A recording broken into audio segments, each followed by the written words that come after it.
Hello guys, sorry that I'm a little late getting this in and that I had to do it at work. But here we go. Hello and welcome to my video presentation. Today we will we'll talk about the utilization of biographical data in the decision-making system of organizations. In particular, we will focus on the position that private biographical data takes in forecasting future conduct and the effectiveness of personnel in the workforce. Let us take a second to talk about what we mean when we speak about biodata before we go into any specifics. Defining biodata means that referring to the private biographical information about a person used to evaluate a candidate searching for a job or being regarded for an expert development opportunity. This information can also include a person's academic background, employment, experience, hobbies, and interests, and other applicable personal qualities per Farnham 2017. When evaluating candidates, it is helpful to access various unique sources of biographical information, such as their resumes, their application forms and profiles, or even their social media platforms. Let us look more in depth at 3 great biographical data sources from the readings.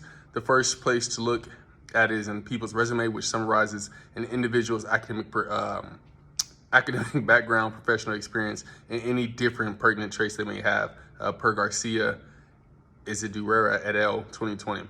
It is everyday practice for a corporation to evaluate potential employees by looking at their resumes to consider whether or not the person satisfies the critical requirements for a particular position. The second source is the application forms, which collects extra records on an individual's education level, their work experience, and character. In addition, questions regarding applicants' previous experiences, such as those about their management talents, problem-solving capabilities, and conversation skills, might also be blanketed on individual forms.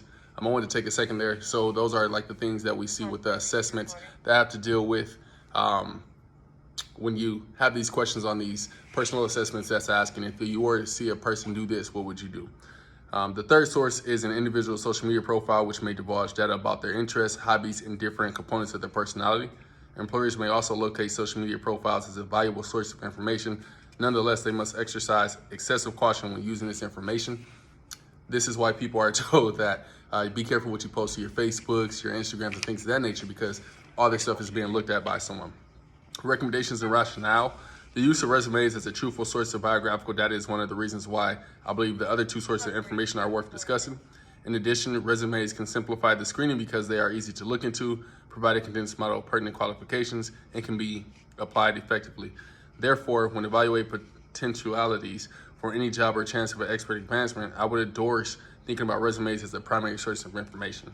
On the other hand, if anybody requested me to advocate a source of biographical information, I probably would not point them toward their social media sites. Social media accounts can potentially expose insightful data about an individual's interests and personality per Farnham 2017. However, they can also be misleading or untrustworthy. Therefore, employers must take extreme caution when evaluating workable individuals based on their social media profiles.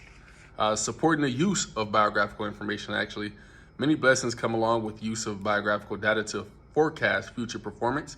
To begin, an individual's biographical records can shed light on their past actions and their experiences, which also must be careful with that because each person's experiences can shape them who they are, and you may have a different look on their experiences versus what that experience actually done for them. This can also be utilized to make trained guesses about their possible conduct, as I just stated, and their level of success in the future. Second, candidates' biographical data can be reviewed to determine whether they possess the required credentials and expertise for a precise position. Criticisms of biographical information. Despite its various advantages, using biographical data to forecast future performance does not bar its detractors.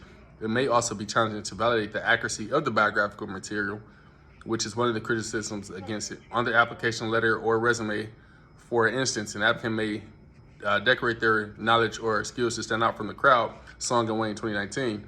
Another argument opposing the use of biographical information is that it can result in prejudice, discrimination, because some aspects of an individual character may be given greater weight than others.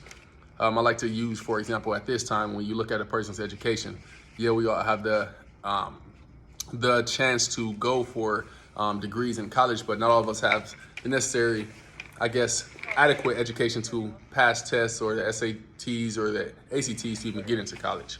In conclusion, biographical data can be a handy tool for the decision-making method inside a company. It gives insight into an individual's preceding experiences and conduct, which can then be used to predict their future behavior performance. However, using biographical data with excessive caution is crucial because it can be deceptive or false. Therefore, employers must avoid putting an excessive amount of weight on the value of biographical data and have a duty to take the necessary precautions to prevent employing these records in a way that is discriminatory toward positive categories of persons. I'm grateful that you were determined to watch this video. Sorry for the mess up, guys.